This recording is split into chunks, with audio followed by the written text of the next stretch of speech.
छोटे बच्चों के इलाज के दौरान माताओं के या परिवार के सदस्यों के बीच ये एक भ्रांति रहती है कि जब होम्योपैथिक इलाज चल रहा है तो वैक्सीन का क्या होगा, वैक्सीन हम कैसे लगवाएंगे। क्योंकि ये धारणा है ना कि इलाज के दौरान एलोपैथिक दवाइयाँ या इस तरह की चीज़ें इस्तेमाल नहीं की जानी चाहिए। देखो, एक तो जो आजकल वैक्सीन का जो सिस्टम शुरू हो गया है वो अति हो गई है। फिर कभी बात करेंगे डिटेल से इस विषय पर कि इतने अधिक वैक्सीन तो चाहे आप होम्योपैथिक इलाज ना ले रहे हो या ले रहे हो नहीं लगवाने चाहिए।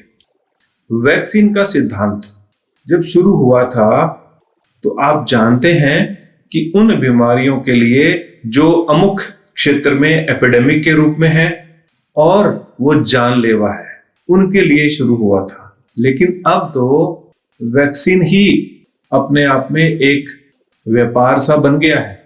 ठीक है, वैक्सीन की वजह से कुछ बीमारियां इरेडिकेट हुई है और कुछ बीमारियों की संख्या में कमी आई है, लेकिन इस तरह से इतने अधिक वैक्सीनेशन दे करके शरीर के साथ में क्या हो रहा है ये भी स्टडी किया जाना चाहिए, इस पर भी रिसर्च होनी चाहिए, इस पर भी विचार होना चाहिए।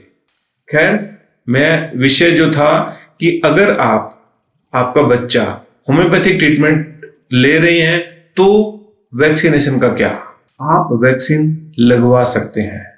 इसमें कोई भी इलाज के अंदर इंटरफेरेंस जैसा नहीं होगा, क्योंकि होम्योपैथिक मेडिसिन डायनामिक मेडिसिन है, वो अलग ही लेवल पे इफेक्ट करती हैं।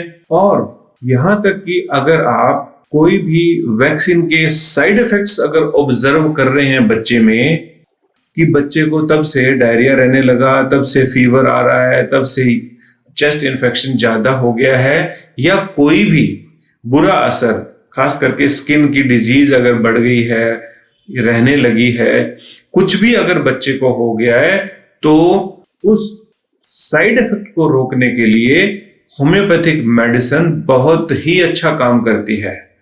बहुत शानदार रिजल्ट्स हैं, बच्चे तुरंत ठीक हो जाते हैं उस साइड इफेक्ट की मेडिसिन दे देने से। तो इलाज अगर आप होम्योपैथिक का ले रहे हैं या बच्चे को दिया जा रहा है तो आप वैक्सीन लगवा सकते हैं। और यहां तक कि उस दिन भी जिस दिन आपने वैक्सीन लगवाया है दवा नहीं देंगे, ऐसा भी करने की जरूरत नहीं है। आप उस दिन भी दवाई दे सकते हैं, ऐसा कुछ भी नहीं है। तो वैक्सीन और होम्योपैथी दोनों एक साथ चल सकते हैं।